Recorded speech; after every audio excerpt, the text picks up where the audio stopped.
Why is a journal so important to this program in particular? I'll be facilitating a breakout session at the Traeger Optimal Aging Conference in Louisville, Kentucky, April the 16th and 17th.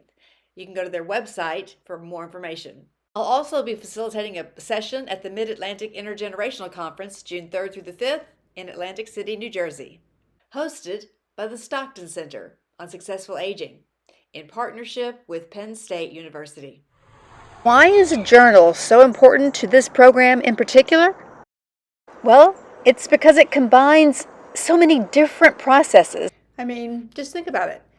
It's like the nursery rhyme, "The House That Jack Built." This is the brain that has the thought that triggers the nerves that move the hand that writes the word that describes the thought the brain had. That's a lot of steps. And each step encodes that experience, and that encoding just fortifies the communication loop between your mind and your body. I may have mentioned this before. There was a gentleman that I had that was 91 years old. He had been a copy editor. So semantically, he was very strong, had a lot of words in his mind. He knew a lot of things, but he was very clever with words. But he had some physical challenges. Even though he walked every day to the grocery store and to church. So he loved the idea of the journal because of his past, obviously. But it wasn't until he went through the whole program and followed those prompts that he realized what a relationship there was between his experience of walking daily or practicing in class and then reflecting back on that specific experience and writing it down. The flow of the words written on the page impacted the flow of his gait. So take advantage of the companion journal and let the prompts give you a jumping off point.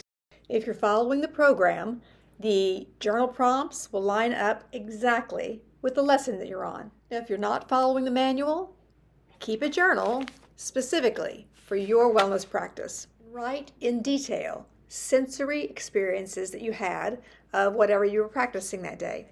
Now be specific. Something like, the surface felt cool and smooth to the touch, or the crackling of the burning wood was sharp and random. And then you can reflect about how it made you feel. This is something that will begin to flow more easily the more you practice it.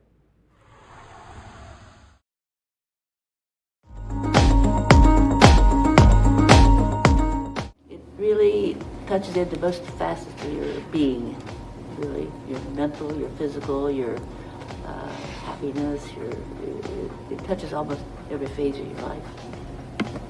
Your social activity and how it affects every fiber in your body. I think that this touches almost every one of those. A diversity of activity from whomever wants it, Okay. Like he can sit if he wants to.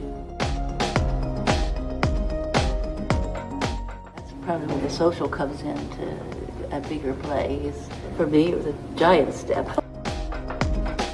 Well, it brings me back to the class and the smiles and the interactions and all that. That leaves a mark on you.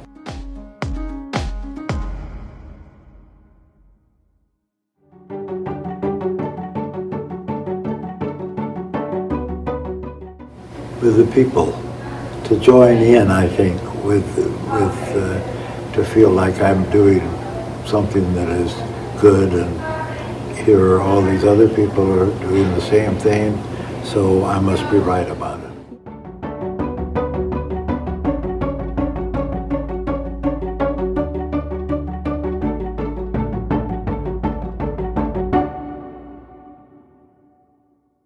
I've recently had the pleasure of talking about this program on several podcasts.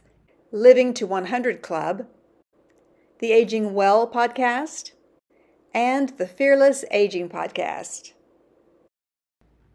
You can find these conversations on major podcast platforms and social media. As always, don't forget to like, subscribe, and share.